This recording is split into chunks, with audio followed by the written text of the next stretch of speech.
The savannah awoke slowly, its golden light stretching like a giant yawn across the horizon. Birds chirped quietly, and the breeze whispered through the tall, dry grass. Everything seemed normal, until a strange sound broke the calm. It was faint, at first, just a soft whimper. But it didn't belong to any creature of the wild. It was a baby, a human baby.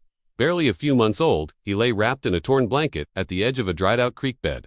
His tiny fists curled and uncurled, his face red from crying, tears streaking the dust on his cheeks. There was no one around, no footprints. No clue who had left him there or why. The sky grew brighter, and the sun climbed higher. Vultures circled lazily overhead, curious but distant. The grass swayed, everything waited, and then came the sound. That made the ground tremble, a low rumbling growl. From the thickets just beyond the creek, golden eyes emerged sharp, unblinking. Watching it was a lion, massive, regal, and unmistakably male. His mane shimmered in the light like a crown of fire. He stepped forward, powerful muscles rippling. Beneath his tawny fur, the baby cried louder now. The lion's ears twitched. He could hear the heartbeat of the small creature, feel its fear, smell its scent. Like anything else in his kingdom, he moved closer. Birds scattered. The wind stopped. Each paw step was heavy, deliberate. The lion paused just a foot from the baby, who now lay silent, staring up at the towering figure above. There was a moment, just a breath, where time stopped. Here was the wild, pure and untamed. And here was the most helpless creature imaginable, alone and unguarded. The lion lowered his head. His massive face hovered inches from the infant. And then, he did nothing. No roar, no claw, no bite. Instead, he sniffed gently, his nose brushing the baby's cheek. Then astonishingly, the lion lay down beside him. Not in aggression, not in hunger, but in something else. Stillness.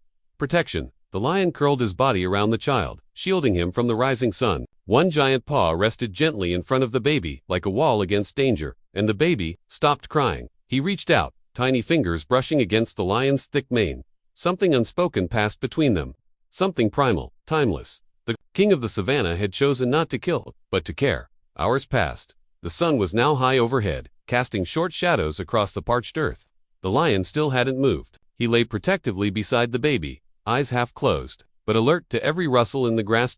In the nearby village of Ndlovu, a young park ranger named Elias Bali was finishing his morning patrol. He was in his late 20s, sharp-eyed and soft-spoken, with a deep respect for the wild. As he reached the outpost, a group of goat herders approached him, hurried and breathless. "Ranger, come quickly, there is a lion near the riverbed." Elias blinked. Near the riverbed? The riverbed hadn't seen water in weeks. Animals rarely lingered there. "It's sitting strangely," one of the herders added. "It's not hunting, just lying there, watching something." That was enough to raise a flag. Elias grabbed his field pack and set off immediately. The area had become dangerous in recent months.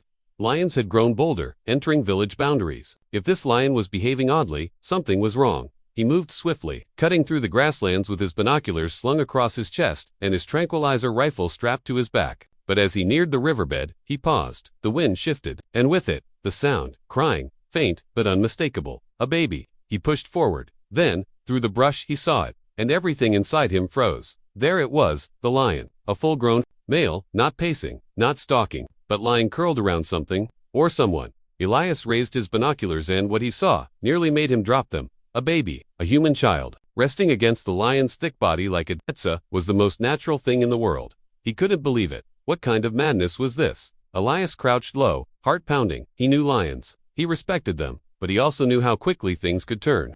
One wrong move, and that baby wouldn't stand a chance. But the lion wasn't agitated. If anything, he looked calm, peaceful even.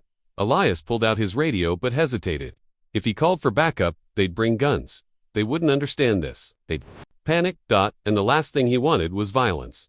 Not here. Not in this sacred moment. He needed to think. Slowly, carefully, Elias crept closer, making no noise. Keeping his body low and unthreatening, the lion's ears flicked, but he didn't move. Elias whispered, "Easy, I'm not here to hurt you." The baby stirred, letting out a soft cry. The lion turned his head and looked directly at Elias. Their eyes locked for a long, silent moment. Man and beast stared at one another, and in that look, Elias saw something that shook him to his core. It wasn't rage. It wasn't even territorial warning, it was trust. Somehow, this lion, this wild, instinct-driven predator, had chosen to protect the child. Not out of confusion, but out of will. Elias swallowed hard and whispered again, "You're not here to kill, are you?" He inched closer. The lion let out a low breath, stood slowly, and stepped aside. Not far, just enough to give Elias space, and then, the lion did something extraordinary. He looked back at the child once, gave a soft grunt, and turned away. Slowly, almost reluctantly, he walked back into the tall grass and vanished. Elias rushed to the baby, who blinked up at him with wide, confused eyes. He scooped the child into his arms and whispered, "You're okay now. You're safe." But even as he turned to carry the child back to the village, he couldn't stop thinking about the lion. Why had he done it? What force had stayed his claws? The child was rushed to the village health station, wrapped in clean cloth, his little body trembling but unharmed. Word spread quickly through NDLOV about the baby, about the lion, about the miracle that had just occurred. Everyone had questions. Where had the child come from? Why was he left alone in the wild? And most of all, why had the lion chosen to protect him? Elias stood by the clinic door, still shaken. He replayed the moment over and over in his mind, those golden eyes, the way the lion had moved, the gentleness. In every step, it defied every instinct he'd been trained to believe.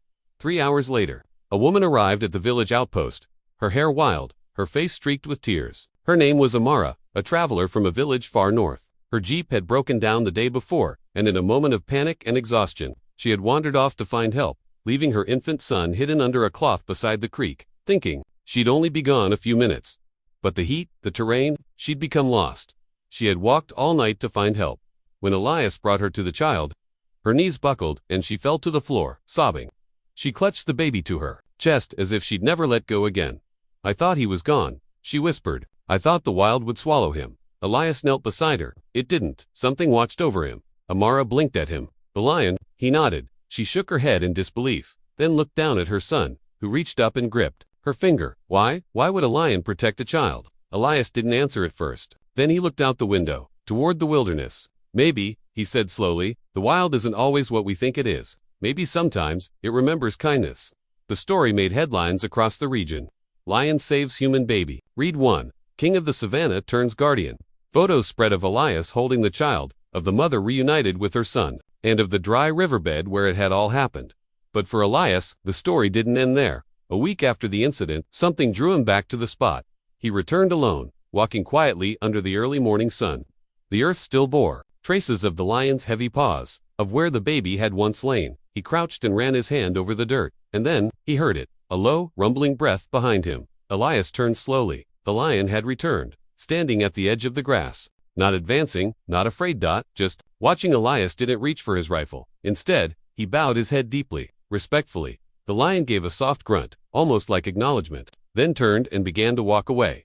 But before vanishing into the grass, he paused. His head turned back once, eyes locking with Elias's one final time. It wasn't a threat, it was a farewell, a thank you, a promise. Years passed. The child named Keon grew strong and curious, with a quiet bravery in his heart. His mother often told him the story of the lion that had protected him, the guardian of the wild who had once chosen mercy over instinct. And every year, on the same day, they returned to that riverbed, now marked with a small stone that read, "Here, the wild chose compassion." Sometimes they saw paw prints nearby, faint, faded, but real. And whenever Keon looked into the horizon, he felt something watching, something strong, something proud. The lion had long disappeared into the savannah, a ghost of legend, but his choice, his heart, his mercy, lived on in the child he once protected, because in a world ruled by survival, the lion had done something truly extraordinary. He chose love.